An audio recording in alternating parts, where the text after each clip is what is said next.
Meus irmãos, nós vamos seguir com a nossa exposição no Evangelho de João. Tivemos aí 3 semaninhas, de folga nas exposições no Evangelho de João e hoje nós, portanto, voltaremos à nossa série de exposições no Evangelho de João e eu quero convidar você aí comigo a João, capítulo 4. João, capítulo 4. Como tudo é novidade, um breve comentário sobre... Nós vamos colocar o número de páginas para ficar mais fácil no nosso boletim encontrar, mas depois do cântico Cristo na vida e na morte, você passa o boletim, você vai ter a seção Anotações do Sermão.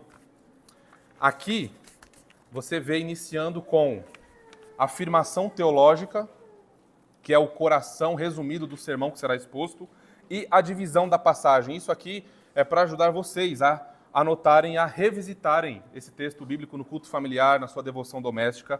Então, a afirmação teológica é aquela ideia central do texto, resumida, tá? E a divisão da passagem é como nós dividimos a passagem, vamos expor essa afirmação teológica de maneira didática. Então, é isso que significa aí, os expositores falarão, não é? Olha, aqui vem a afirmação teológica, para você não se perder, para você poder anotar, tá bem? E tem mais espaço para você anotar o que você quiser aqui ao longo do sermão.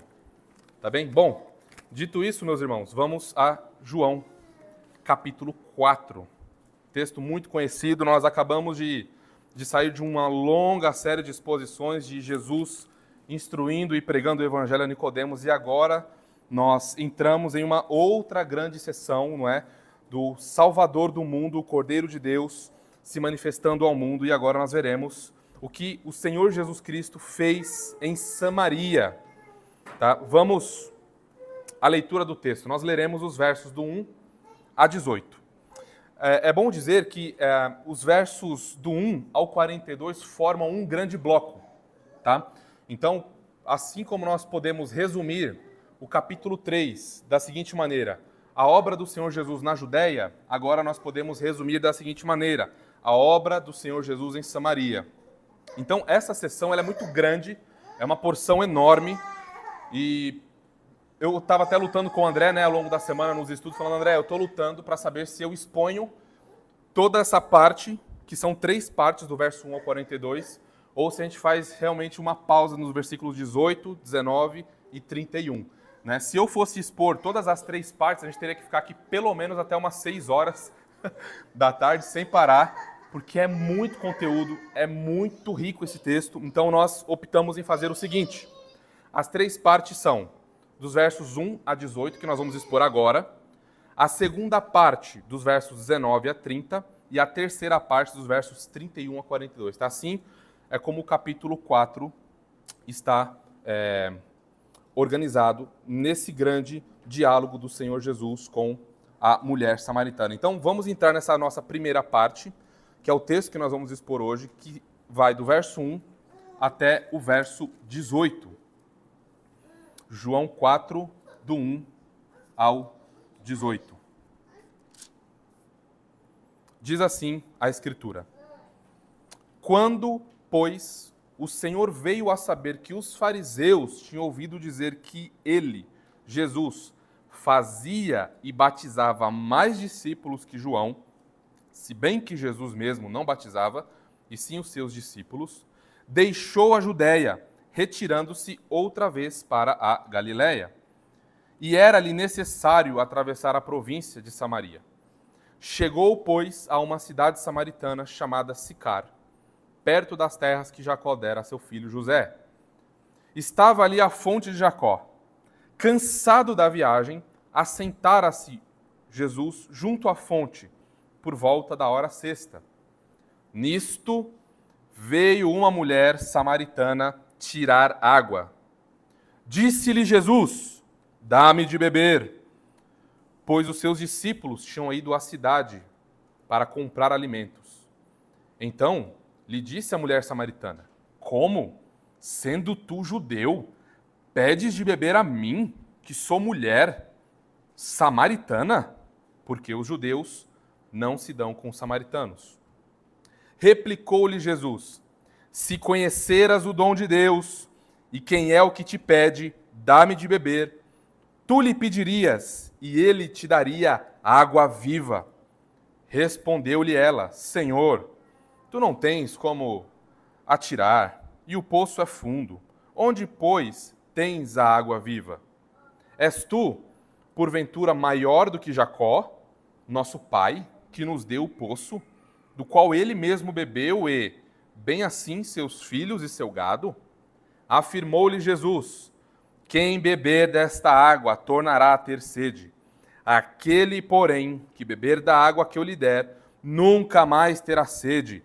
Pelo contrário, a água que eu lhe der será nele uma fonte a jorrar para a vida eterna. Disse-lhe a mulher: Senhor, dá-me dessa água para que eu não mais tenha sede, nem precise vir aqui buscá-la. Disse-lhe Jesus: Vai, chama teu marido e vem cá. Ao que lhe respondeu a mulher: Não tenho marido. Replicou-lhe Jesus: Bem disseste, não tenho marido. Porque 5 maridos já tiveste, e esse que agora tens não é teu marido. Isto disseste com verdade. Vamos ao nosso Rei, meus irmãos, em oração. Pai Santo, nós te louvamos pela tua palavra. Nós te louvamos, Senhor, por esse rico conteúdo que está diante de nós, e nós agora rogamos ao teu Espírito que nos ilumine profundamente, que nos conduza em sabedoria e graça, que ajude, Senhor, o pregador nessa hora a ser fiel à tua palavra, a expor com fidelidade o que o Senhor diz ao seu povo nessa manhã. Deus, rasga os nossos corações com a tua palavra. Ó Espírito, venha e abra os nossos corações, quebre os nossos joelhos, Senhor, nos coloque de joelhos prostrados para que possamos ver, ó Pai, a glória do teu Filho Jesus, o único que pode dar a água da vida a jorrar para a eternidade. Senhor, faça isso para que o teu reino avance. Salve pecadores não convertidos em nosso meio nesta manhã e edifique o teu povo, Senhor, poderosamente para a tua glória somente. Nós oramos gratos assim, ó Pai, em nome do teu Filho Jesus. Amém e amém. Meus irmãos, peço que vocês deixem suas Bíblias abertas, porque nós exporemos, não é? Faremos a exposição desses versículos e nós, os irmãos têm uma participação ativa nisso, não é? A ir e conferir, a ler as Escrituras, a deixar o texto aberto, para que então possamos juntos ver o que o nosso Deus tem a nos ensinar aqui nesta manhã. Meus irmãos, estudos indicam que uma pessoa ela pode ficar de 2 dias até 1 semana, aproximadamente, sem beber líquido, não é? Sem beber água. Aqueles que só bebem refrigerante, logo uma pedra no rim os lembrará de quanto é importante beber água, então não ficará muito tempo sem beber água.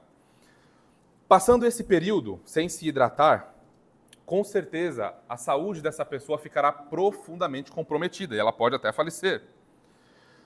Por essa razão, temos sempre de nos hidratar.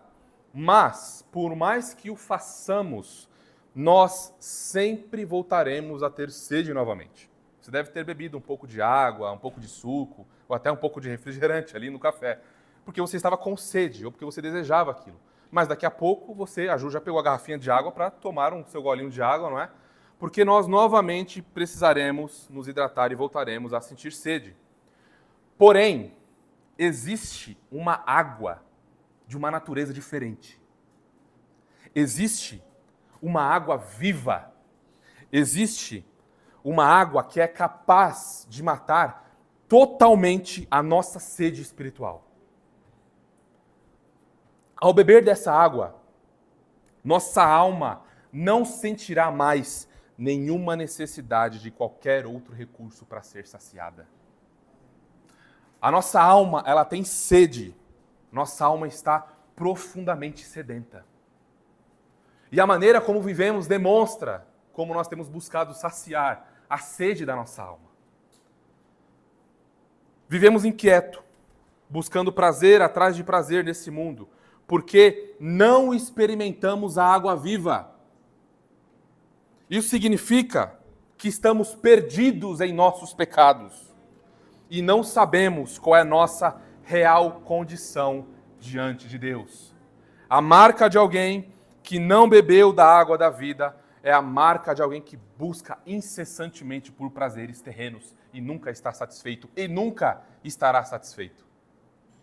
Aí vem a afirmação teológica.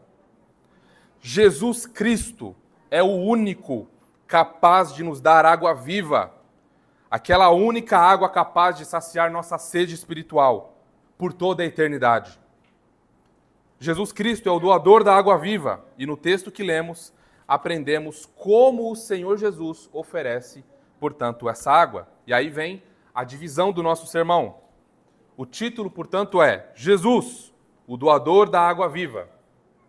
A primeira parte do nosso sermão eu chamei de introdução, porque ela introduz, não é, o diálogo que o Senhor Jesus terá, portanto, com a mulher samaritana, um longo diálogo que vocês já perceberam, um diálogo muito profundo, com grandes riquezas. Então, essa introdução vai do verso 1 ao 6.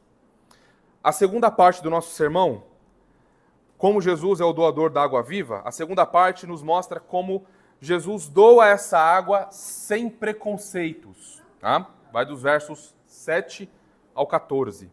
E a terceira parte do nosso sermão, Jesus, o doador da água viva, doa essa água aos piores dos pecadores. E aí nós vamos ver os versos do 15 ao 18. Tá bem? Então assim está dividido o nosso texto. Vamos, portanto, à primeira parte, que é a introdução, que vai dos versos 1 ao verso 6. Vamos considerar, meus irmãos, nos primeiros 3 versículos, o motivo de Jesus ter saído da Judéia, não é? Voltem lá comigo no versículo 1. Nós lemos assim: Quando, pois, o Senhor veio a saber que os fariseus tinham ouvido dizer que ele, Jesus, fazia e batizava mais discípulos que João, se bem que Jesus mesmo não batizava, e sim os seus discípulos, versículo 3, deixou a Judéia, retirando-se outra vez para a Galiléia. Deixa eu só colocar o cronômetro aqui, que eu esqueci, meus irmãos, senão as 3 horas de pregação vão acontecer, e vocês sabem disso. Então, o que está acontecendo aqui, meus irmãos? A fama do Senhor Jesus, nesse seu primeiro ano de ministério, começou a correr. Jesus começou a ser conhecido no mundo e entre os fariseus. O Sinédrio passou a conhecer o Jesus e, óbvio, vocês sabem o que aconteceria se Jesus começasse já a ter embates com eles, não é? Não era o tempo ainda. O decreto de Deus sobre a morte e a ressurreição do Filho não era para acontecer agora. Portanto, Jesus sai da Judéia e seu objetivo é ir para a Galiléia. Então, o que está acontecendo aqui é que, pela fama de Jesus estar batizando e fazendo mais discípulos do que João Batista, a fama dele e os judeus ficaram interessados e o alarme dele já logo disparou. Quem é esse que faz mais discípulos e batiza mais discípulos do que João Batista? Ora, se a pregação de João Batista é tão poderosa como alguns, lembram daquela comitiva do Sinédrio que foi visitar João Batista, que nós já fizemos a exposição? Se João Batista é um pregador tão poderoso assim, quem é esse, portanto, que faz mais discípulos e batiza mais do que ele? Óbvio que Jesus não batizava ninguém. E a razão era muito simples, era para as pessoas não ficarem lá, não, eu fui batizado por Jesus Cristo, o Deus Filho, o Deus homem me batizou. Jesus não batizou ninguém, os seus discípulos batizavam, mas o que foi atribuído a ele, não é que ele batizava discípulos, mas ele não batizava. Então, esse ato de batizar, apesar de no primeiro século o rito cerimonial de lavagem do corpo ser algo comum no judaísmo do primeiro século, o fato de alguém batizar pessoas para inseri-la em um determinado grupo, sendo judeu, isso faz com que aquele grupo e aquelas pessoas sejam vistas como sectárias, porque elas não são autorizadas para fazer aquilo. Então, imagina o caos que seria já, logo no início, o Senhor Jesus tendo embate com esses judeus. Então, Jesus não queria isso agora, não é? Portanto, ele sai de lá para não, portanto, ter embates com esses religiosos agora, e aí ele sai sentido a Galiléia. E aí nós vamos ver agora, a partir do versículo 4 ao 6, a estratégia do Senhor Jesus. Veja o que diz o versículo 4. E era-lhe necessário atravessar a província de Samaria. O Senhor Jesus ele está mais ao sul, na Judéia. Então ele precisa ir para o norte, onde está a Galileia. Nesse meio aqui tem o país da Samaria, tem a região da Samaria. Havia outros caminhos pelos quais o Senhor poderia ir e que muitos judeus optavam por ir, e daqui a pouquinho a gente entra nesses pormenores, porque passar por Samaria era algo muito perigoso para um judeu, não é? Mas Jesus, estrategicamente, de acordo com o plano soberano do Deus Trino, escolhe atravessar a província da Samaria. Essa expressãozinha que vocês veem no verso 4, era-lhe necessário, não é algo que indica assim, por necessidade de alguma coisa que o obrigava. Vamos imaginar aqui, os discípulos estão com falta de alimento, então ele precisa passar em Samaria porque é o vilarejo mais próximo, lá tem o mercado, lá tem o açougue, etc. Lá tem as coisas. Não é nesse sentido. Essa expressãozinha, era-lhe necessária, ela traduz uma palavrinha no original grego que em diversas passagens no Evangelho de João, eu compartilhei algumas passagens aqui no meu esboço, depois vocês podem conferir quando eu compartilhar com vocês, mas em diversas ocasiões, essa palavrinha grega usada no Evangelho de João, ela traduz algo que indica uma exigência divina. Então, eu vou abrir no capítulo 3, no versículo 7, só para citar de exemplo. Jesus falando com Nicodemos, olha, não te admires de eu te dizer, importa-vos nascer de novo. Esse importa-vos é essa palavrinha, é necessário. Não é? Isso é uma exigência divina. Vocês devem nascer de novo, é um mandamento divino. Então, essa palavrinha grega que vocês encontram aqui, traduzido por era-lhe necessário, expressa claramente, não é, uma exigência divina. Portanto, é algo que estava no plano do Deus Trino, Pai, Filho e Espírito, decretaram esse momento para que Jesus, então, na encarnação, passasse por Samaria. Escolher o caminho de passar por toda a Samaria, portanto, não foi simplesmente por ser o caminho mais curto, porque é o caminho mais curto. Né? Ele não precisa dar a volta aqui, ele vai direto pelo norte. Então, não foi simplesmente por isso. Judeus, quando tinham que viajar da Galileia para a Judéia ou da Judéia para a Galileia, ou vice-versa, né, subir, descer, etc., eles preferiam fazer o caminho mais longo 2 ou 3 vezes. Guardem bem isso. Judeus, quando tinham que fazer esse caminho de passar pela Samaria, eles faziam o caminho mais longo quantas vezes fossem necessários para eles não passarem pela região da Samaria. E daqui a pouquinho a gente explica a razão disso. Mas notem, o Senhor Jesus, o Deus homem, o Cordeiro de Deus, judeu por excelência, a palavra de Deus encarnada, escolheu passar por esse caminho. E ele foi ali, meus irmãos, pois o tempo da vocação eficaz havia chegado para os eleitos que estavam nessa região da Samaria. A graça irresistível do nosso Deus iria atuar por meio da pregação do Senhor Jesus e iria salvar muitos samaritanos aqui, inclusive a própria mulher samaritana. E aqui nós vemos o Cordeiro de Deus invadindo o mundo. Nós vemos o Cordeiro de Deus sendo apresentado ao mundo e aqui especificamente aos samaritanos. Ainda nos versículos 4 a 6, eu quero considerar com vocês quem são, portanto, os samaritanos. O versículo 5 diz, chegou, pois, a uma cidade samaritana, chamada Sicar, perto das terras que Jacó dera a seu filho. E era por volta do meio-dia, e ele estava cansado. Bom, como nós já vimos em diversas exposições aqui, esse texto bíblico começa enfatizando a plena humanidade do Redentor. Jesus se cansou, isso não é um teatro. Jesus ele era plenamente homem, verdadeiramente homem. E o texto está enfatizando isso a nós. Ele era e é e continua sendo verdadeiramente homem, e é isso que é enfatizado a nós. Obviamente que, logo adiante, a sua divindade também será exposta a nós, mostrando que Jesus não é apenas um profeta ou alguém muito sábio, mas ele é o próprio Deus encarnado entre nós.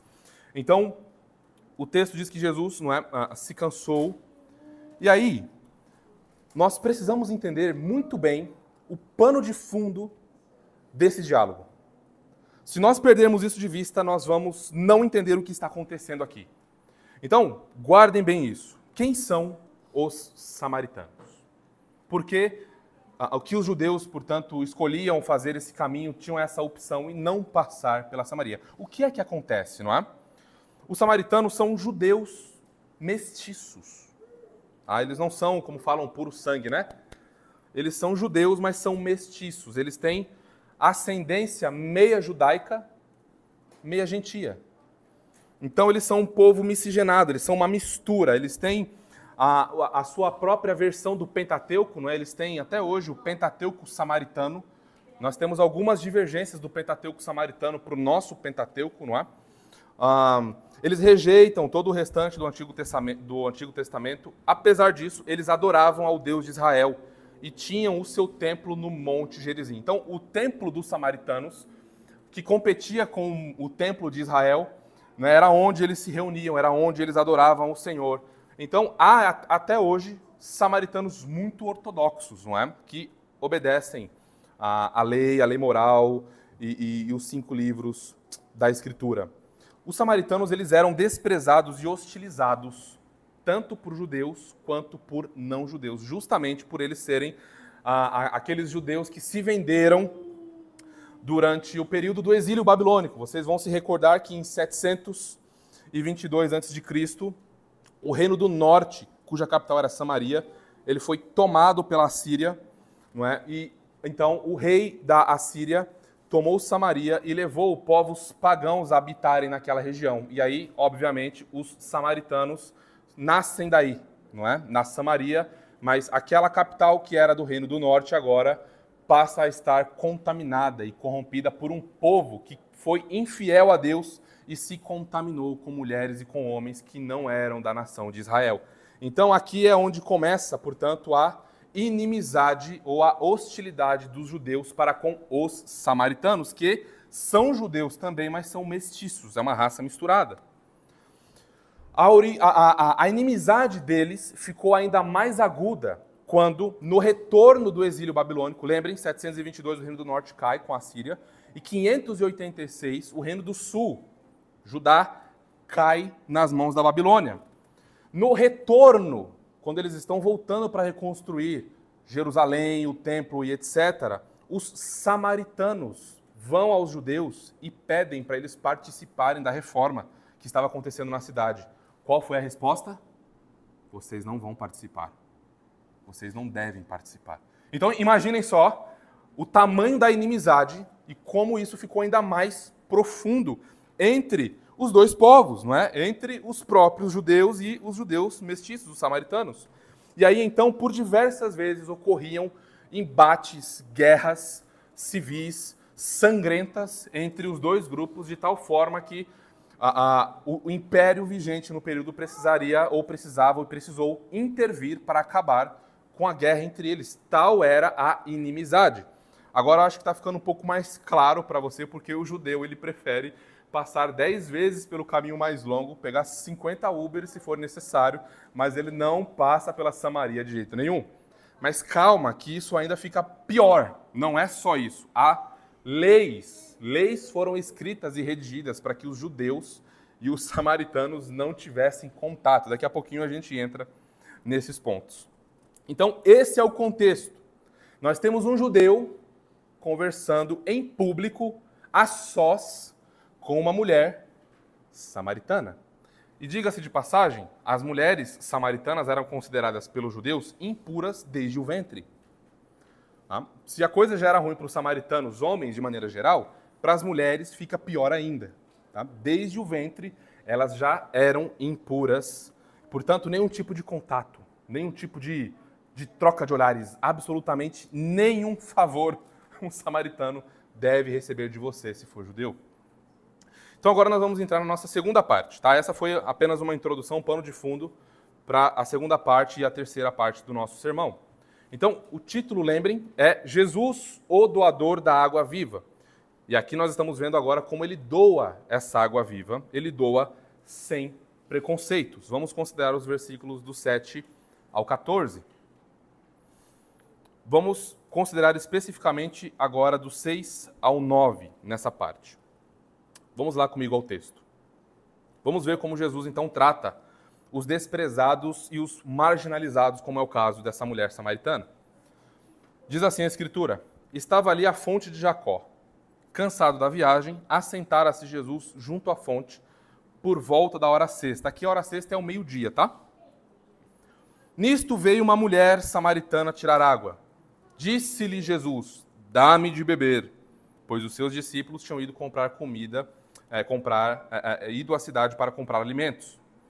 Então lhe disse a mulher samaritana, como, sendo tu judeu, pedes de beber a mim, que sou mulher samaritana? E aí nós temos uma notinha de João aqui, porque os judeus não se dão com os samaritanos. E eles não se dão mesmo. Eles não se dão mesmo. O que está acontecendo aqui, meus irmãos? Jesus simplesmente explode o muro de separação entre samaritanos e judeus. Jesus destrói a barreira étnica, religiosa, social, que separava judeus e samaritanos. Nós temos aqui o Deus homem encarnado conversando com uma mulher impura, uma mulher amaldiçoada, uma mulher infiel a Deus, segundo os padrões judaicos. Então, esse é o poder do Evangelho da Graça. Guardem isso. Ele acaba com toda e qualquer separação produzida por homens carnais. Apenas o Evangelho tem esse poder. Apenas o Evangelho faz isso. Políticas externas podem, de alguma forma, sanar alguns problemas sociais e obrigar a gente de maneira externa. Mas apenas o Evangelho da Graça transforma o coração. Apenas o Evangelho da Graça faz eu olhar para alguém que é meu inimigo e amá-lo, e servi-lo, e conversar com ele, e ter comunhão com ele, e pregar o Evangelho para ele. Apenas o Evangelho da Graça faz isso. Nenhuma filosofia, nenhuma ideia política, nenhum plano de governo pode fazer isso. Só o Evangelho da Graça de Deus. É importante nós lembrarmos que no primeiro século, e nessa região, essa hora do dia, ao meio-dia, é a hora mais quente. É um calor quase infernal, tá? A título de hiperbólica, aqui, tá? É uma sentença hiperbólica, tá? Muito quente. É um fervor. Então, se nas últimas semanas a gente passou mal, né, com muito calor, era 10 vezes pior do que isso. Tá? Imagina. E sem ar-condicionado na época e tudo mais, né? Então, era muito quente mesmo. E João nos diz que essa mulher vai pegar água no poço, e esse era um trabalho braçal que as mulheres faziam, elas mesmas iam tirar água do poço, era um trabalho que exigia que era a academia da época para as mulheres, elas iam lá e jogavam água e trazia, e o poço de aproximadamente, aqui hoje dizem que esse poço tem aproximadamente 30 metros, né? Mas naquele período, possivelmente, ele era muito mais fundo, então você imagina lá, 60 metros e as mulheres lá, jogando baldinho, trazendo a água e enchendo seus cântaros para voltar para casa. Então, esse era o trabalho braçal que essas mulheres faziam. Então era comum as mulheres irem aos poços para retirarem águas. E isso, água, né? Isso lembra a nós algumas personagens bíblicas que quando quiseram procurar uma esposa, iam onde? Num poço. Né? Eu sei que está passando na sua mente aí algumas personagens bíblicas, justamente porque as mulheres eram responsáveis por esse trabalho. Só que notem que ela está no momento mais quente do dia, sozinha. Por que isso é importante? Porque as mulheres elas iam em bando. Elas não iam sozinhas. Era como se as irmãs aqui, ó, pessoal, vamos lá, tá na hora, vamos lá tirar água do poço. E as irmãs vão lá e em bando. Ela está na hora mais quente, o que seria improvável de encontrar alguém por lá, sozinha. O que isso indica para nós? Que ela era muito provavelmente desprezada pelas mulheres da sua cidade. E as mulheres, as próprias samaritanas, evitavam contato com elas. Por isso, na hora mais quente do dia, ela estaria sozinha lá e ela poderia ir bem tranquila que não encontraria ninguém. Mas, eu imagino quando ela se depara com o judeu, o coração, né? Poxa, eu vim aqui para não ter problema com a minha vizinha lá. E eu venho aqui e encontro um judeu. Misericórdia, pronto. Oh, Senhor. Mas mal pensava ela, mal passava pela mente dela o que ia acontecer com a vida dela daqui em diante. A vida dela mudaria radicalmente.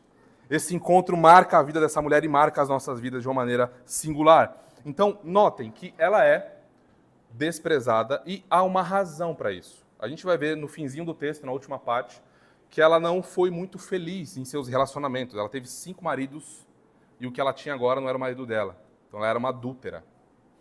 Então, a situação dela era muito ruim. Tá? Então, muito provavelmente, por conta desse pano de fundo histórico, é que ela vai ao meio-dia, disposta a enfrentar o calor lá do meio-dia e a trazer a água sozinha, sem nenhuma amiga por perto.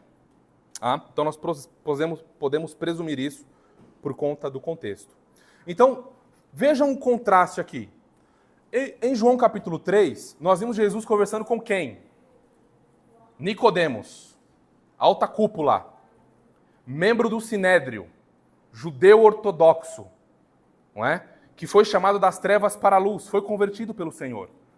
Mas Jesus está falando com alguém da alta cúpula da sociedade. E agora nós vemos Jesus falando com quem? Com a ralé, vamos colocar assim, né? Nosso linguajar comum. Com a ralé, com alguém desprezado, com alguém pobre, com alguém não benquisto na sociedade, como era Nicodemos. O que nós aprendemos com isso, meus irmãos? Jesus se mostra capaz de salvar ambos os grupos. Talvez você tenha um amigo que seja muito rico, seja muito inteligente, e aí você pensa assim, não, o evangelho não é para ele. É para ele sim. Ou talvez você pense, naquela pessoa tão pobrezinha, né? Coitada dela, miserável. O evangelho também é para ela também.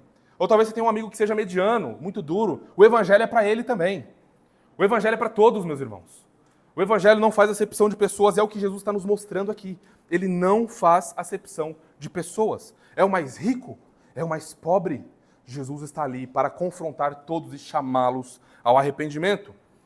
A mulher samaritana não fica impressionada apenas com o fato de um judeu falar com ela, mas de pedir para usar os seus utensílios para beber água. Então, o ponto aqui é muito importante. Jesus não está simplesmente falando com a mulher, o que também na sociedade era visto como uma maneira reprovável de um homem falar com uma mulher a sós, não sendo o marido dela. O pessoal desse período e do Oriente é muito zeloso em relação a isso, tá? Mas Jesus não está simplesmente falando com ela sozinha. E o João fez questão de informar que Jesus está sozinho com ela. Os discípulos haviam ido comprar mantimento, não é? Mas ela está impressionada porque Jesus pede água a ela. E ele não tem com que tomar essa água. Então, Jesus está dizendo que ele precisa usar o copo que ela está usando, vamos dizer assim, o utensílio que ela tem ali. Por que isso é tão chocante? Porque havia entre os judeus uma legislação, como nós mencionamos no começo, que proibia, era proibido. Você, como judeu, receberia uma sanção, também do governo, se você quebrasse ou se você infringisse essa lei. Qual que era essa lei? Você não deve comer nada dado por um samaritano, porque é impuro. É como comer carne de porco. Tudo que o samaritano, é mais ou menos o Midas, né? Tudo que ele toca vira ouro. Tudo que o samaritano toca vira impuro, vira morte, vira destruição. Então, não toque nada feito por um samaritano. E mais, não use nada que um samaritano usou. Ele usou aquele copo? Queima. Joga fora. Destrói. Nem vende isso aí, senão você vai amaldiçoar quem for comprar. E o dinheiro que vier é amaldiçoado também. Então, joga isso fora. Tá? Não podia usar pratos, copos, qualquer coisa que um samaritano usou antes, não poderia usar. Marcelão, um samaritano tocou no seu celular, meu irmão, queima seu celular, manda embora, acabou. Não faz mais gravação, não posta mais nada no YouTube. Era mais ou menos isso, meus irmãos. Então a mulher samaritana, ela fica, espera um pouco, um judeu falando comigo e pedindo água. Vamos continuar acompanhando esse discurso. Vejam a resposta graciosa que Jesus dá a ela. Agora vamos considerar a partir do versículo 10. Diz assim a Escritura. Replicou-lhe Jesus: se conheceras o dom de Deus, e quem é que te pede, dá-me de beber, tu lhe pedirias e ele te daria água viva. Respondeu-lhe ela: Senhor, e aqui parece que ela está sendo um tanto quanto irônica, prestem atenção. Senhor, tu não tens com que tirar a água, e o poço é fundo. Onde, pois, tens essa água viva? És tu, porventura, maior do que Jacó, nosso pai, que nos deu o poço, do qual ele mesmo bebeu, e bem assim os seus filhos e seu gado? Afirmou-lhe Jesus: quem beber desta água tornará a ter sede. Aquele, porém, que beber da água que eu lhe der, nunca mais terá sede. Pelo contrário, a água que eu lhe der será nele uma fonte a jorrar para a vida eterna. Meus irmãos, Jesus quebra todas as tradições humanas existentes no judaísmo nesse diálogo. Ele destruiu. Óbvio, ele não está pecando, ele não está quebrando a lei de Deus. Aliás, ele é a própria lei de Deus encarnada. O que ele está destruindo aqui são as legislações criadas pela tradição dos homens. Então, ele extrapola, ele acaba com tudo isso nesse diálogo, tudo isso para mostrar como a sabedoria de Deus confunde a sabedoria do mundo. Tudo isso para mostrar que Jesus se apresenta como o dom de Deus aos homens, como o Salvador do mundo, como luz que ilumina as trevas. Então, não há barreiras que possam segurar o Senhor Jesus. Ele é o Rei vitorioso que avança e a barreira que se levantar, ele derruba, seja ela qual for. É isso que está acontecendo aqui. Então, vamos notar como Jesus, ao longo desse diálogo agora, daqui para frente, passa a se revelar a essa mulher samaritana. Vejam o versículo 10. Replicou-lhe Jesus: se conheceras o dom de Deus, e quem é o que te pede dar-lhe de beber, tu lhe pedirias, ele te daria água viva. Nós precisamos considerar isso com muito cuidado, meus irmãos. Então, Jesus está dizendo a ela que ela, apesar de ser religiosa e samaritana e conhecer alguns aspectos do Pentateuco, que é muito parecido com o nosso, Jesus está confrontando o conhecimento possível que ela tem de Deus. Jesus está mostrando para essa mulher e para todos vocês que me ouvem, e para mim também, para o meu coração, para a minha alma, para todos nós, que é possível nós sermos muito religiosos, zelosos da lei, zelosos, mas não termos verdadeiro conhecimento de quem Deus é, de quem Jesus Cristo é e o que Ele fez. Ele diz, se você conhecesse o dom de Deus, o favor de Deus, a graça de Deus, você faria alguma coisa. Você pediria. Então Jesus, ele é o dom de Deus, pois ele vem salvar pecadores somente pela graça. Esse é um ponto importante para nós. Não é pelas obras, não é pelo aquilo que fazemos, é por aquilo que o Senhor fez. Então ele é o dom de Deus. Ele é o dom de Deus, pois é a encarnação do amor e da graça de Deus jamais vistos. E essa mulher está vendo diante dela. Ela está vendo a encarnação do Deus homem. A graça, a justiça, todos os atributos comunicáveis de Deus encarnados diante dela. Jesus Cristo. Então, se a gente tem alguma compreensão do poder de Deus, em Jesus Cristo, nós vemos esse poder alcançar uma glória sem igual. Se nós vemos a onisciência de Deus, em Jesus Cristo, nós encontramos esse conhecimento sem igual. Jesus sabe quem é essa pecadora, sabe da vida dela, sabe como ela é uma miserável, e está diante dela, chamando ela ao arrependimento. Ele é dado em pacto, Jesus é o favor, é o dom de Deus, porque ele é dado em pacto ao seu povo. E todas as bênçãos pactuais estão concentradas nele. Então, um verdadeiro filho de Abraão, ela diz aqui no texto que ela chama Jacó de seu pai, não é? É possível que ela esteja confrontando Jesus, sabendo que ele é judeu, e por conta das teologias e etc., e da briga que isso daria, mas Jesus não cai na dela, não cai na provocação dela. Jesus mantém-se focado no que ele quer, que é arrancar essa alma das trevas para a luz. É isso que ele quer fazer aqui. Então ele não cai nessa provocação de Jacó é nosso pai, você é maior do que Jacó. Vejam, meus irmãos, o que ela diz. Ela diz, olha, por exemplo, você é maior do que o nosso pai Jacó? Ora, o próprio dom de Deus estava diante dela. O que isso nos mostra, irmãos? E como nós precisamos ser sérios nisso. Isso mostra que Jesus Cristo pode estar diante de nós e nós não o reconhecermos. Isso é muito sério.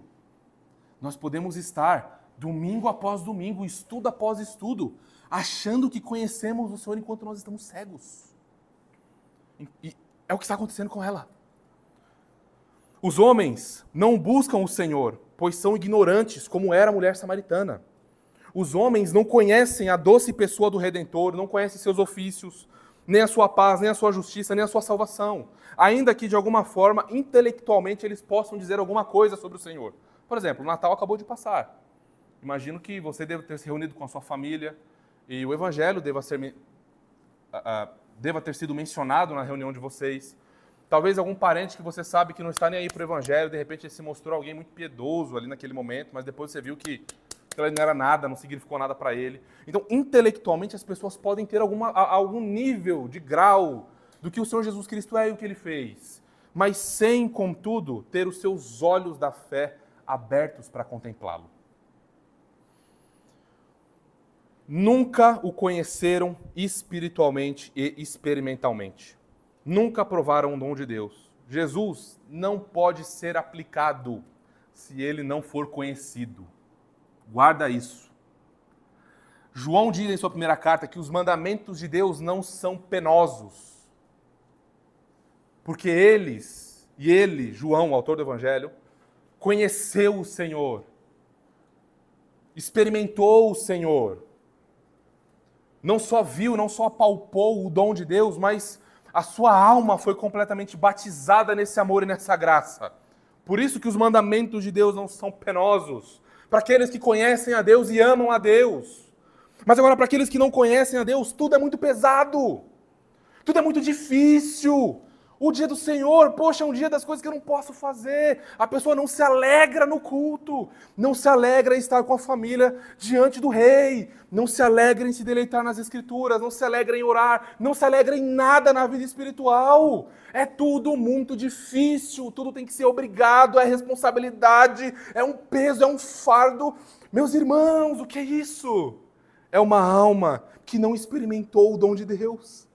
É uma alma que não conhece o Senhor Jesus Cristo.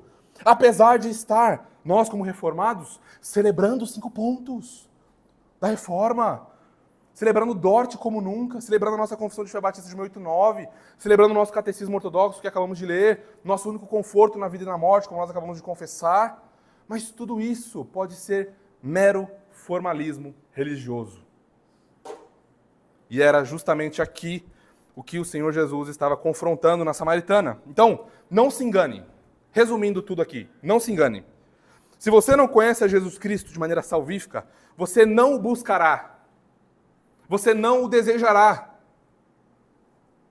Pois os que conhecem o buscam sua graça, desejam sua doce presença. E isso constantemente. Por quê, meus irmãos? Aquele primeiro afeto, aquele amor primeiro, que era o amor ao pecado, ele foi destruído. Ele foi destruído. O Senhor Jesus se revelou a essa alma, mostrou a sua graça, mostrou o seu amor, mostrou que ele é o dom de Deus. E aí então ele passa a ser o nosso primeiro amor. Ele passa a ser o nosso primeiro afeto. O nosso coração é totalmente capturado, as nossas afeições são totalmente submissas a ele. Então, antes, nós que amávamos debochar do Evangelho, amávamos debochar da graça de Deus, agora, salvos e com os olhos da fé abertos, contemplando a glória de Jesus Cristo, nós dizemos: Senhor, para onde eu irei? Só o Senhor tem as palavras de vida eterna. Para onde eu irei, ó Senhor Jesus? Foi o Senhor que me salvou de uma eternidade de condenação no inferno. Para onde eu irei, Senhor? Eu estava morto em meus delitos e pecados, destruído, amante desse mundo. Para onde eu irei? Ah, Senhor, eu quero te agradar, eu quero te amar mais. Eu desejo, Senhor, se conheceras o dom de Deus, tu lhe pedirias. O conhecimento espiritual do Senhor Jesus Cristo, salvífico e verdadeiro, conduz a uma ação, conduz à comunhão, conduz a pedir, óbvio, não só coisas materiais e etc., mas pedir mais de sua presença, pedir mais da sua santificação e graça, como o Vitão orou aqui agora, no momento de confissão de pecados. Isso é conhecer o dom de Deus e, portanto, ir a Ele. Você, portanto, talvez diga assim: mas eu já conheço a Jesus, eu já fui salvo por Ele. Ah, se você lembrasse dele em seus momentos de tristeza. Ah, se nós lembrássemos dele em nossas aflições. Ah, se nós lembrássemos dele quando nós nos sentimos sozinhos. Tu lhe pedirias. Irmãos, o Senhor Jesus não nega bem algum ao seu povo, que dirá percepções mais intensas e presença do seu Espírito para nosso consolo e edificação. Portanto, meus irmãos, há um chamado a nós, há uma convocação ao povo da aliança. Vá ao Senhor, peça ao Senhor. Você precisa crescer em graça? Vá ao Senhor. Você precisa vencer pecados? Vá ao Senhor. você precisa ser mais amável, mais paciente. Vá ao Senhor. Todos os dons da graça estão à nossa disposição. Nós não crescemos porque nós não vamos ao Senhor. Vamos considerar agora a água viva, versículo 10. Replicou-lhe Jesus, ainda no versículo 10. Se conheceras o dom de Deus, e que é o que te pede, dá-me de beber, tu lhe pedirias e ele lhe daria água viva. Vamos considerar, portanto, agora, finalmente, o que significa essa água viva que o Senhor Jesus é o único que pode dar e é o que ele está oferecendo a essa mulher samaritana. Então, essa expressão, água viva, ela tem dois possíveis significados, tá? Eu resumi bastante aqui, mas dois significados principais. A primeira é que ela significa água fresca e corrente, uma fonte de água. Isso é muito importante num país árido como a Samaria, principalmente porque a água do poço de Jacó era a água, por ela ter uma nascente, né? As águas dos poços, vocês sabem que elas secam, mas o poço de Jacó ele tem uma nascente, então ele nunca seca. E a água dele é uma das águas mais puras consideradas aqui no primeiro século nessa região. Então, água viva tem um desses significados, tá? O segundo significado, esse é o significado físico, natural, mas ela também tem um significado espiritual, que faz eco ao Antigo Testamento. O que é que significa, então, água viva em sentido espiritual? E daqui a pouco a gente vai ler alguns textos do Antigo Testamento para provar isso. Significa a graça de Deus, significa o conhecimento de Deus, o poder transformador e purificador do Espírito Santo, significa a vida eterna que satisfaz a alma e que é mediada pelo Espírito e que só o Senhor Jesus pode dar. Então, vejam, por exemplo, Jeremias 2,13. Jesus aqui está evocando o sentido do Antigo Testamento, ok? Então, a mulher samaritana ela está lendo tudo, vocês vão perceber daqui a pouquinho, ela está lendo tudo de maneira natural. Ela está achando que essa água que Jesus está oferecendo é uma água física. Lembram de Nicodemos? Jesus falando, olha, é necessário que você nasça de novo. Ele diz assim, ora, Senhor, como é que um homem pode voltar para o ventre de sua mãe? Lendo tudo de maneira literalista. A mulher samaritana faz a mesma coisa. Então, muito cuidado, meus irmãos, a nós tentarmos ler o texto bíblico de maneira literalista. Desde o capítulo 1 nós estamos vendo que essa é uma maneira muito errada de ler a Escritura. Tá bom? Então, Jeremias 2,13 nós lemos assim. Porque dois males cometeu o meu povo, e a mim me deixaram o manancial de águas vivas. E cavaram cisternas rotas que não retêm águas. Então, notem o conceito que o Senhor Jesus está utilizando, é o conceito do Antigo Testamento. Então, ele está se apresentando a ela como uma fonte, como um manancial de águas vivas. Zacarias 14,8, um texto que os nossos irmãos dispensacionalistas gostam de usar para dizer que eles são os únicos que leem isso aqui de maneira correta, mas leem de maneira muito errada, porque se nós lermos Zacarias 14 como eles leem, nós vamos ter que voltar às sombras e vamos ter que celebrar algumas festividades, festas do Antigo Testamento que apontavam para o Senhor Jesus Cristo, inclusive voltar a sacrificar animais. E alguns deles afirmam isso, tá? Um deles é o grande estudioso John MacArthur. Né? Vamos oferecer sacrifícios em honra a Jesus Cristo, mais uma vez, estabelecendo novamente o ministério sacerdotal e levítico e, portanto, acabando com o ministério sacerdotal do Senhor Jesus Cristo. Tá? Então, Zacarias 14, diferente de como leem os nossos irmãos dispensacionalistas, não diz nada do que eles estão falando. Zacarias 14 profetiza algo que está se cumprindo aqui. Está se cumprindo aqui. Vejam o que diz Zacarias 14, 8.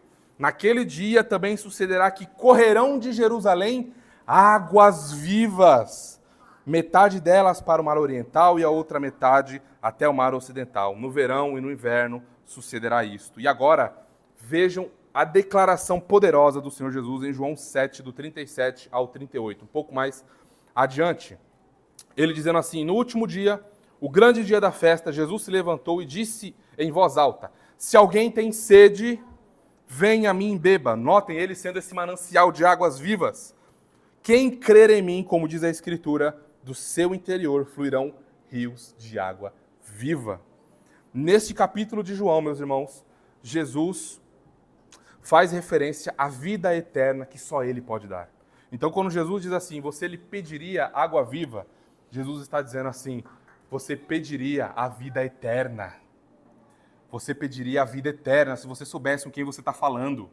Você está falando com aquele que é o manancial de águas vivas. Então, a pergunta que você diria, ou que você faria, não é onde está o seu balde, o seu cântaro, ou... Não, a pergunta que você faria é, Senhor, o que eu faço para lhe dar a vida eterna? Mas agora vejam a interpretação equivocada da mulher samaritana. Versículos 11 e 12, ó. Respondeu-lhe ela: Senhor, tu não tens com que tirar, e o poço é fundo.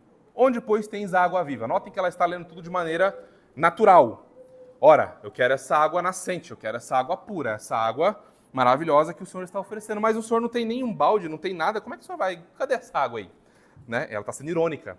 Né? Porque o Senhor não tem nada para oferecer. O que o Senhor está falando aí? O versículo 12. És tu, porventura, maior do que Jacó, nosso pai, que nos deu o poço, do qual ele mesmo bebeu, e, bem assim, seus filhos e seu gado?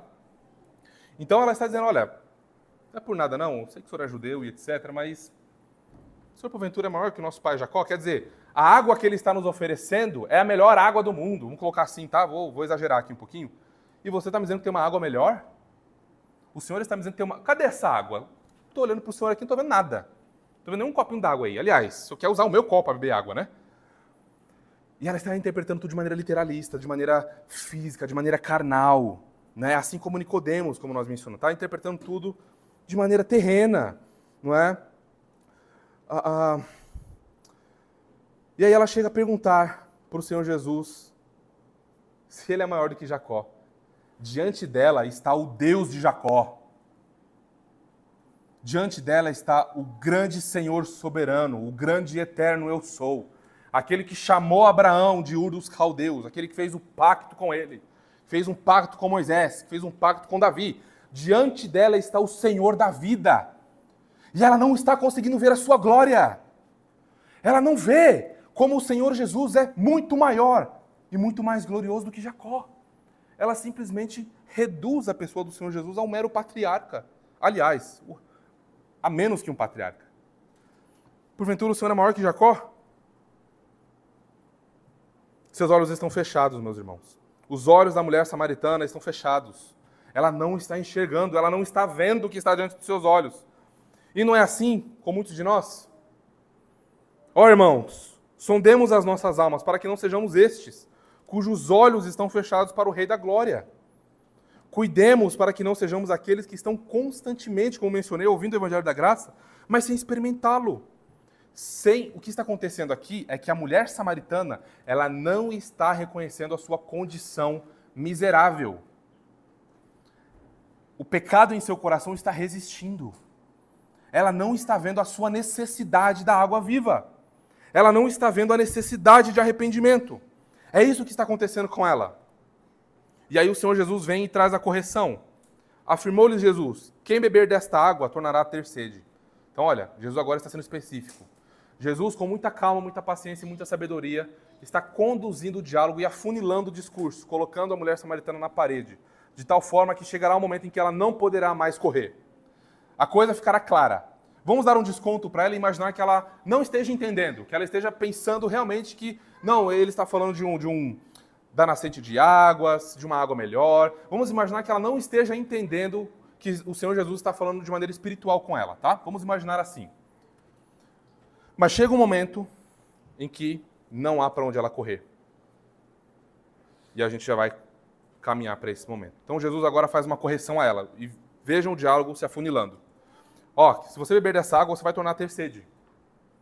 Se você beber dessa água, daí a melhor água do mundo, da cidade, do país, você voltará a ter sede. Mas agora ele é mais específico. O versículo 14. Aquele, porém, que beber da água que eu lhe der, nunca mais terá sede. Pelo contrário, a água que eu lhe der será nele uma fonte a jorrar para a vida eterna. E agora o discurso começa a ficar mais específico. O Senhor volta a fazer mais ecos do Antigo Testamento. Vejam, para citar uma passagem, Isaías capítulo 12, versículo 3. Vós com alegria tirareis águas das fontes da salvação. Profecias estão se cumprindo. Jesus está trazendo diversas profecias messiânicas e aplicando a si mesmo, mostrando a sua glória, mostrando o seu poder, mostrando que ele pode dar essa água viva, ele pode dar a vida eterna. E o que é beber dessa água viva, meus irmãos? É uma metáfora. É uma metáfora que significa crer em Jesus Cristo. Jesus está chamando a mulher samaritana a crer nele. E nós vamos ver mais adiante que ela verdadeiramente crê nele e ela é salva dos seus pecados. Mas veja, nada no mundo que você experimentar, nenhum prazer mundano e transitório nada pode saciar a sede que a tua alma tem do Senhor Jesus Cristo. Por que vocês procuram deleites mundanos, tantas distrações? É porque a alma ainda não bebeu da água viva que Jesus dá. É porque o Espírito Santo ainda não foi derramado e não habita nesse coração. É por isso que alguém assim não tem fé em Jesus, não se deleita em Jesus. Mas hoje pode ser o dia que você experimentará a vida eterna. Hoje pode ser o dia que você beberá dessa bendita água viva e receberá a salvação do Senhor Jesus Cristo. Aquele que crê em Jesus e experimentou a dádiva da vida eterna tem sua alma plenamente satisfeita espiritualmente no Senhor, de maneira eterna. Nada mais o satisfaz, apenas o Senhor Jesus. Esse alguém que experimentou o dom da vida eterna deseja mais e mais conhecer o Senhor Jesus Cristo, que é o seu Rei e o seu Senhor. Esse alguém que recebeu a vida eterna recebe os confortos esperançosos e constantes do Espírito em sua alma, pois o Espírito Santo habita nele, é uma fonte a jorrar para a vida eterna. Vocês estão ouvindo esse sermão agora. Na quarta-feira, talvez vocês nem se lembrarão mais dele e estarão fracos, mas o Espírito que habita em você, se você nasceu de novo, é uma fonte que jorra para a eternidade. Você vai lá então e medita na Escritura e você ora, e a fonte volta a jorrar e você cresce em santificação. Então você fica fraco e você volta. Por quê? Há uma fonte dentro de si, há uma fonte dentro de você, que é o Espírito Santo agindo, operando essas águas graciosas da santificação na sua alma. É uma fonte que jorra eternamente e não tem fim. Sabe por que nós ficamos tão abatidos e por tanto tempo fracos e debilitados? Porque nós não vamos lá da fonte da água viva beber dela. Nós não vamos lá. Mas aqui está o antídoto para a nossa fraqueza. Lembrar que em Jesus Cristo nós temos o Espírito e essa fonte de água cristalina que transborda para a vida eterna e produz santificação e graça em nós. Alguém que experimentou a vida eterna tem a sua atenção, o seu coração, os seus olhos voltados para o céu, deseja o céu, planeja meditar no céu, faz tudo para ter sua alma santificada e conduz suas afeições a santos deleites da vida eterna. São marcas, são frutos de alguém que bebeu dessa água viva, tem sua fé renovada diariamente por meio dos meios de graça. Tudo por uma razão. Tudo por uma razão. Não é porque se vocês fizerem isso, ou se nós fizermos isso, nós vamos ser salvos. Não, não é nada disso. Ou porque a nossa vida vai melhorar, não é nada disso. É porque Jesus Cristo é o nosso único conforto, o nosso único consolo na vida e na morte. Porque é Ele, somente Ele, quem perdoa todas as nossas iniquidades. E agora nós vamos caminhar para a última parte, então, do nosso sermão. Jesus, o doador da vida, doa aos piores pecadores a água viva.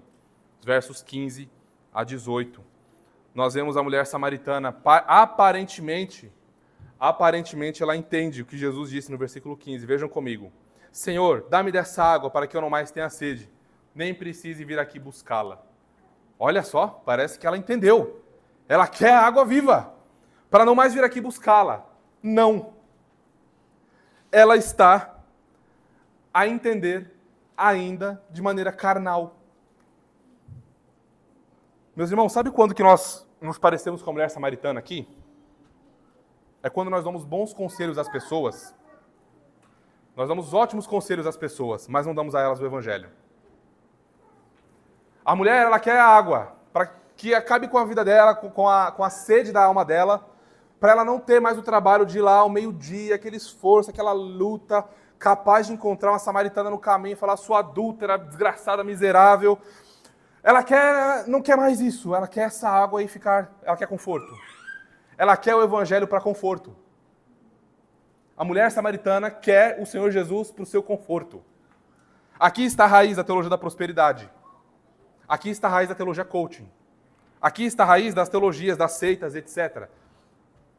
Do evangelho corrompido. Jesus é apenas um chaveirinho que eu uso no fim de semana. Ele não é o Senhor poderoso que transforma a minha vida e rasga a minha alma e me quebra os meus joelhos e exorta em meus pecados. Não.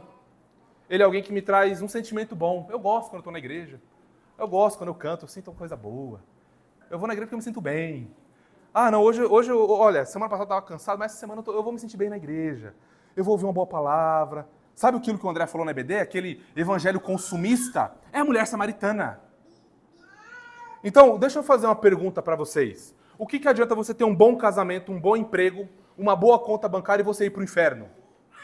Você vai poder usufruir disso no inferno? Sabe o que te aguarda lá? A ira santa e amorosa de Deus sobre a sua cabeça, eternamente, onde o fogo e a fumaça não se apagam. O que adianta nós darmos bons conselhos para alguém no seu casamento e não apresentarmos o evangelho, que é a cura? Não mostrarmos a doença verdadeiramente e darmos o remédio. É o que a mulher samaritana está querendo, meus irmãos. Então, tomemos cuidado para nós não realizarmos os nossos sonhos deste lado do céu e do outro lado do céu recebemos a ira do Senhor Jesus Cristo. Agora o Senhor Jesus, indo para o final, apela à sua consciência. Aqui é onde ela entende o que está acontecendo. Agora o Senhor Jesus vai na raiz do problema. E ele muito pacientemente, muito amorosamente ouve a mulher samaritana, produz nela dúvidas, né, nesse diálogo, como vocês estão vendo, mas agora ele apela à consciência dela. E agora é a parte final, dos versos 16 a 18. Disse-lhe Jesus: vai, chama teu marido e vem cá. Ao que lhe respondeu a mulher: não tenho marido. Replicou-lhe Jesus: bem disseste, não tenho marido, porque 5 maridos já tiveste, e esse que agora tens não é teu marido. Isto disseste com verdade. Essa mulher na sociedade, meus irmãos, muito provavelmente, quando ela estava indo pegar água no poço, se a janela da casa estivesse aberta e o marido de alguma mulher estivesse lá e ela visse, a reputação dela era tal que essa mulher dentro de casa fecharia a janela, trancaria o marido no quarto e ficaria atrás da porta com a azorrague lá, com o chicote, para ver se o marido ia sair, e ia pedir para o vizinho ficar de olho para ver se o marido não ia pular pela janela. Porque essa era a fama dela. Ela teve 5 maridos, 5, não sabemos o que aconteceu com eles, mas são 5 maridos, e o que ela tem agora não é seu marido. Então ela está em fornicação, em imoralidade sexual. Vejam a fama dela, como ela está profundamente queimada na sociedade, não é? Se fosse hoje em dia, o pessoal diria que a mulher samaritana é uma espécie de viúva negra, né? Que mata os maridos, etc. e tal. Mas para vocês verem como a coisa é séria. Agora, a mulher samaritana, que nos versículos de 9 a 11, no versículo 9, desculpa, no seu discurso, ela respondeu ao Senhor Jesus com 11 palavras. No versículo 15, ela respondeu ao Senhor com 13 palavras. Dos versículos de 11 a 12, ela respondeu ao Senhor com 42 palavras, um discurso longo. E agora ela responde ao Senhor com 3 palavras. Eu acho que ela entendeu o que está acontecendo. Ela não mais esticou. Ela simplesmente disse: não tenho marido. O Senhor Jesus, em seu grande amor gracioso, e meus irmãos, nós precisamos lembrar disso, tá? Exortar pecadores em seus pecados não é um ato de arrogância, não é um ato de falta de misericórdia e falta de amor. Pelo contrário, deixar de pregar o evangelho às pessoas é que é um ato de soberba, de arrogância. É como se nós estivéssemos dizendo que o meio que Deus estabeleceu para salvar pecadores não é tão eficaz assim. E é onde a gente vê com bons conselhos morais.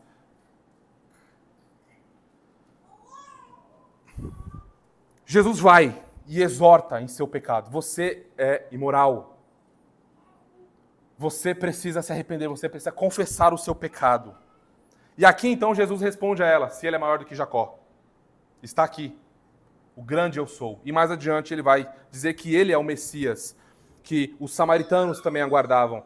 Então ela estava, meus irmãos, como nós lemos no Salmo 130, nas profundezas do seu pecado. Mas ela não reconhecia, ela não conseguia ver porque ela estava mergulhada em trevas. Mas a luz raiou. O sol da justiça surgiu na vida dessa mulher para expor os seus pecados, não é? E aqueles que amam a luz se aproximam da luz para que possam, então, receber o refrigério celestial das suas almas cansadas e aflitas pelo peso do pecado. Ela estava bebendo, meus irmãos. Havia um grande ídolo no coração dela. E o Senhor Jesus foi lá. O grande ídolo no coração dela era o pecado sexual. Ela fazia dos seus prazeres sexuais o fim último da sua vida. Por isso que ela estava em fornicação, teve 5 maridos. O ídolo da vida dela era o sexo. E Jesus mostra para ela que essa água que ela estava bebendo do poço de Jacó era insuficiente para purificar a sua alma e dar a ela salvação e santificação. Mas a vida eterna que Jesus está dando e oferecendo a ela é poderosa, é administrada pelo Espírito em sua alma, que jorra para a eternidade. E então essa pessoa tem a vida completamente transformada, é mudada, ela nasce de novo. E é só aqui, quando os ídolos do nosso coração são abatidos, são destruídos, são quebrados, é quando então o amor pelo Redentor começa a surgir. É quando então o verdadeiro Senhor dos céus e da terra, o Deus verdadeiro, o Deus soberano que se revela em Jesus Cristo ao mundo, dá plena satisfação e paz às nossas almas. É por isso que é só nele, é só em Jesus Cristo, ó pecador, é só nele. Eu não sei quantos anos da sua vida você está vivendo respirando o pecado 24 horas por dia. Sem Jesus Cristo é isso que está acontecendo. Respirando o pecado 24 horas por dia, vendo o pecado, tocando o pecado, pensando em pecado, planejando o pecado, aplicando o pecado, pecando o tempo inteiro. O coração bombeia uma frase: pecado, pecado, pecado, pecado, morte, destruição. Eu não sei quantos anos da sua vida você está assim, mas eu quero dizer uma coisa a você. A graça a você também. A graça sem igual que só o Senhor Jesus Cristo pode dar. E é aqui, em Jesus Cristo, ao beber dessa água viva, ao crer nele, aí então você verá que toda a tua vida agora passará a ter sentido. Que você poderá cantar que Jesus Cristo é o teu único consolo na vida e na morte. Pois agora você experimentou um outro nível de vida. Você bebeu outra água, a água celestial. E você viu o Salvador celestial. E aí então você foi salvo. E aí então você tem a esperança bendita da vida eterna que nada e nem ninguém pode arrancar da sua alma. Vamos às nossas considerações finais, meus irmãos. Jesus morreu. Jesus foi sepultado. Jesus ressuscitou. Jesus venceu a morte. E, por sua obra singular, qualquer pecador pode ser salvo. Talvez você pense em alguma pessoa um grupo de pessoas que você não goste muito. Quebre isso hoje. Acabe com isso hoje. Não há preconceitos no Evangelho. O Evangelho é para essa pessoa difícil que você tem imaginado. O Evangelho é para essa pessoa que você quer distância. Difícil conviver. É para ela o Evangelho. Não há nada e nem ninguém que o Senhor Jesus não possa salvar. O Evangelho da graça deve ser levado a todos. Apenas o poder do Evangelho é capaz de destruir barreiras raciais e étnicas. Em Jesus Cristo, nossa alma está espiritualmente e totalmente saciada. Jesus salvou a mulher samaritana. Ele continua a salvar pessoas ao longo da história. E pode salvar você também. E pode salvar o teu parente também. Pode salvar o teu pai, a tua mãe, o teu irmão, o teu primo, a tua tia, a tua avó. Nada e nem ninguém pode impedir a obra graciosa do Senhor Jesus. Amém, meus irmãos? Então quero convidar vocês agora a respondermos ao nosso Senhor em oração. Faremos a oração congregacional em uma só voz. Ela está no nosso boletim. E aí então nós cantaremos o nosso último cântico.